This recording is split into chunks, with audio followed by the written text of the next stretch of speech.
ಬಾದಾರು ಮೂರ ನಾಲ್ಕ ಹನ್ನಾಲ್ಕು ಐದು ಆರು ಬೇರೆ ಸಾರು ಏಳು ಎಂಟು ಪೈಯಕ್ಕೆ ರಂದು ಒಂಬತ್ತು ಹತ್ತು ಎತ್ತು ಆನೆ ಬಂದ ಆನೆ ಯಾವ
ದಾರಿ ತಪ್ಪಿ ಬಂತು ಪರವಾಗಿಲ್ಲಂತೂ ಒಬ್ರಿಗೆಲ್ಲ ತಂತು ಮಕ್ಕಿಗೆಲ್ಲ ಅನಿಸ್ತು ಆನೆ ಓಡಿ ಹೋಯಿತು.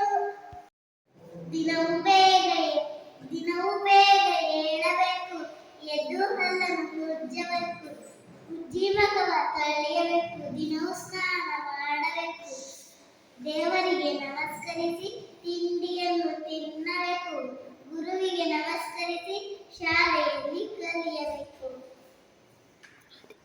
ಆನೆ ಬಂತೊಂದಾನೆ ಯಾವುದಾನೆ ಬಿಜಾಪುರದಾನೆ, ಇಲ್ಲಿ ಏಕೆ ಬಂತು ದಾರಿ ತಪ್ಪಿ ಬಂತು, ಕೊಪ್ಪಿ ಬೆಲ್ಲ ತಂತು ಮಕ್ಕಳಿಗೆಲ್ಲ ಹಂತು ಆನೆ ಓಡಿ ಹೋಯಿತು. ಬಂತೊಂದಾನೆ ಯಾವುದಾನೆ ಬಿಜಾಪುರದಾನೆ, ಈ ಗಟ್ಟೆ ಬಂತು ದಾರಿ ತಪ್ಪಿ ಬಂತು, ತಂತು ಕೊಪ್ಪಿ ಬೆಲ್ಲ ತಂತು ಮಕ್ಕಿಗೆಲ್ಲ ಹಂತು ಆನೆ ಓಡಿ ಹೋಯಿತು. ಆನೆ ಬಂತಂದಾನೆ ಯಾವುದಾನೆ ಬಿಜಾಪುರದಾನೆ, ಇಲ್ಲಿಗೆ ಬಂತು ದಾರಿ ತಪ್ಪಿ ಬಂತು, ಕೊಬ್ಬರಿ ಬೆಲ್ಲ ತಂತು ಮಕ್ಕಳಿಗೆಲ್ಲ ಹಂಚಿತು ಆನೆ ಓಡಿ ಹೋಯಿತು. ಆನೆ ಬಂತಂದಾನೆ ಇಲ್ಲಿಗೆ ಬಂತು ದಾರಿ ತಪ್ಪಿ ಬಂತು, ಕೊಬ್ಬರಿ ಬೆಲ್ಲ ತಂತು ಅಕ್ಕಿಯೆಲ್ಲ ಅಂತು ಆನೆ ಹೋಯಿತು. ಆನೆ ಬಂತೊಂದಾನೆ ಯಾವುದಾನೆ ಬಿಜಾಪುರದಾನೆ, ಇಲ್ಲಿಗೆ ಬಂತು ದಾರಿ ತಪ್ಪಿ ಬಂತು, ಮಕ್ಕಳಿಗೆ ಕೊಬ್ಬರಿ ಬೆಲ್ಲ ತಂತು ಮಕ್ಕಳಿಗೆ ಹಂಚು